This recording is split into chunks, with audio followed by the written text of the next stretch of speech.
Welcome back to another video. New summer signing in Aden Baldwin. The 24-25 season's well underway with our fourth signing this summer. Let me know your thoughts on the signing in the comments down below. Like the video if you do go on to do so, and subscribe if you're new on the road to 450 subscribers before the start of the 24-25 season campaign begins. So what do you think about this signing in the comments down below then, because it's one that has hit controversy. Many people have many different opinions on Aden Baldwin signing for Bradford City. Let me know your thoughts if you happen to be a Notts County fan watching in the comments down below. What did you make of him at his 2-year stint at Notts County, gaining promotion from the National League and maintaining a solid League 2 season, although it wasn't to the expectations that you went into the League 2 season with last season? Did he make a load of mistakes? Because over the hashtag on the BCFC on Twitter and over the social media, what we've seen is from Aden Baldwin a load of mistakes from him, and that's obviously a big problem. When you sign someone who's made mistakes, that's all you're going to see. It's inevitable, but that's my concern. You know, he's replacing essentially, when you look at the outgoings, Matty Platt, and it's going to get drawn when it's a straight swap. And Matty Platt, you're going to really struggle to look at mistakes that Matty Platt's made and find them, because he was so consistent, reliable, and that's something that Notts County fans, from what I've read, haven't labelled with Aden Baldwin being a consistent and reliable centre-back. They've said that at times he's an 8 out of 10, and then the next week is a 4 out of 10, which is what I hate, to be honest with you. I hate players who go from being having a good game and then the next game they're poor. My tick box meter then, I've graded him a 70%, which is the worst so far, which maybe it's harsh, but I gave him a 10 for system, a 20 for contract, a 10 for ability, a 15 for experience, and a 15 for injury record. Now the system, I feel like it's got a bit of criticism recently, which I'm not too sure about, and to be honest with you, I don't like the criticism that the back five has been given, because I'm not going to bore you, but it's a good formation. It gives you a good balance of attack and defence. The way we play it, I feel like it's entertaining. Many games towards the back end of the season, that 7-match winning one, not just because we won, but the way we're playing, we're expansive. The 2-10s, we're creating loads of chances for Kavanagh and Cook, who were linking up around Kavanagh's an energetic player anyway, who gets you on the edge of your seat. Wing backs high up and creating chances, and then you had the overlapping centre backs as well, mainly on the right side. And it led to loads of chances created, and we were solid at the back because of the back five gives you that insurance at the back. So that's why I like it, that's why it must stay, and it's got the results to back it up as well.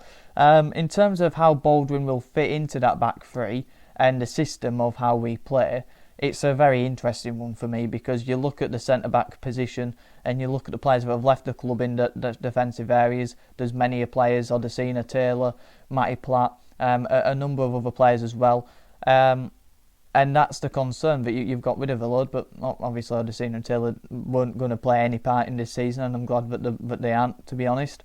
And then you've got the players who are here and who have come in, and Aden Baldwin, Johnson, who came in on Tuesday, Wednesday, whenever it was, I don't know what day it is, and you've got Kelly, you've got Stubbs, who I think probably will be, I've got a feeling he's going to be out the door, because I feel like you look at Aden and Stubbs, you look at the signs that have come in, and I feel like one of those will go, and I don't think it's going to be Brad Halliday, and I pray to God it isn't Brad Halliday, but I think Sam Stubbs could be on his way out. But not just because I feel like he maybe is our worst centre-back, and I don't think he is, but I feel like he could be seen as that in the pecking order. When you look at Burns come in, Alexander signing, Baldwin's coming, Alexander signing, and then you've got Kelly. He ain't really going to be playing ahead of Kelly, is he? And then there's Johnson, who is an Alexander signing. So you've got 3 players there, Alexander signing, and Kelly. He ain't going to be playing ahead of them. He's a 5th choice, and I feel like we need another centre-back to come in for competition, and maybe a younger one, to be honest with you. Maybe a left-footed younger centre-back to come in who can develop, and then maybe you look to sell them on. So I feel like that Stubbs won't, for Sam Stubbs to be a backup and to be the last choice at the moment, I feel like he needs that game time, and I just don't think it suits him to be that, and I think he's much better than that as well.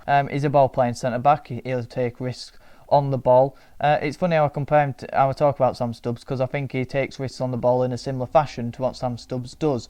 Unnecessary sometimes. He'll do half turns on the ball and look to play forward.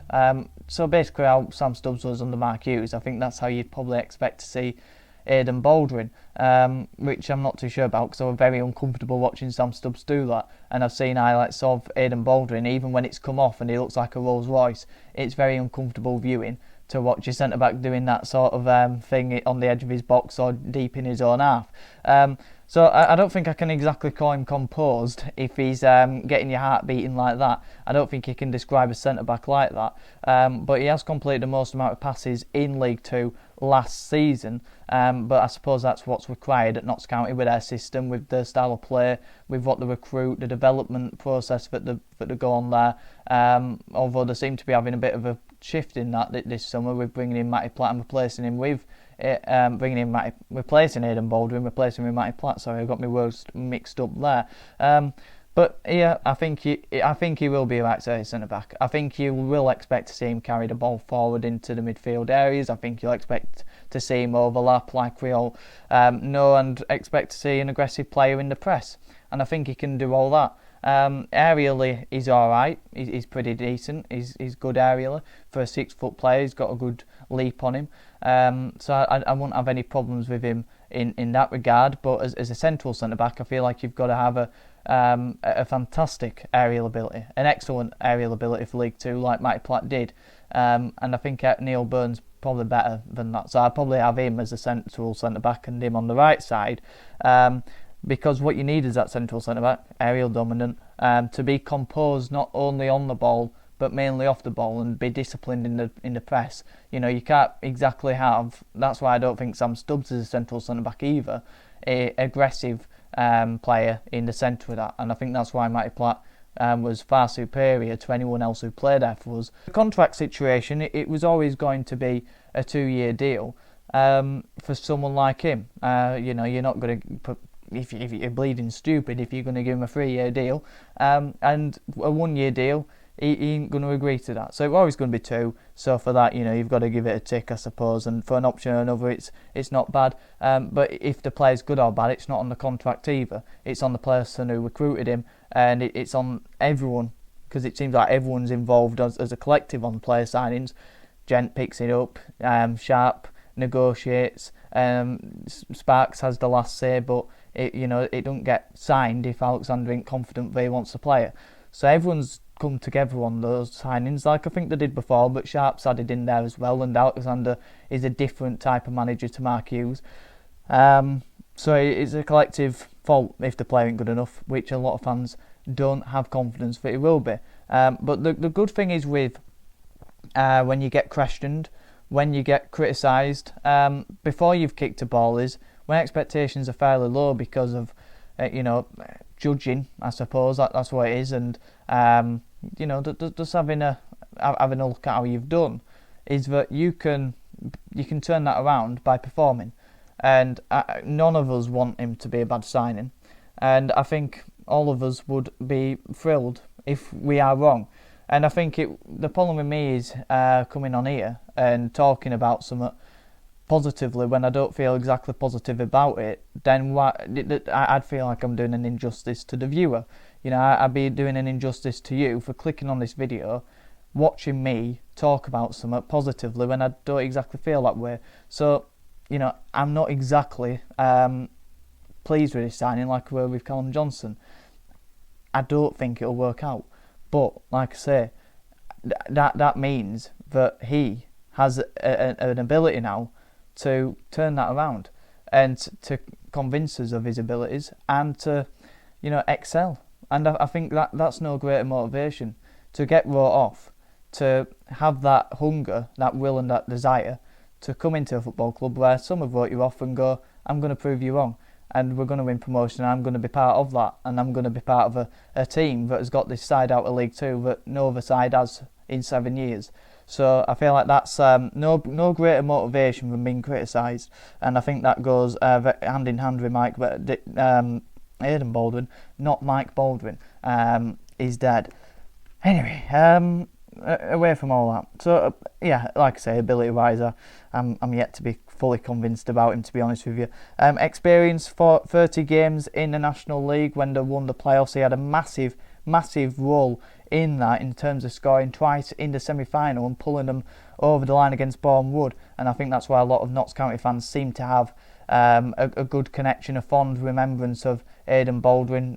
Some who are saying they're not too keen on him, they were glad he got released. I think everyone's over there have fond memories of him getting them back to essentially not even where they belong, but getting them back to League Two where they can kick on. And then finally, injuries don't seem to be a problem with him, unlike Johnson, but I can't quite grade him any higher because everyone's impacted by injuries. So to summarise, like I say, I'm not entirely pleased. I think it's, on paper, not a great signing, if I'm being completely honest with you.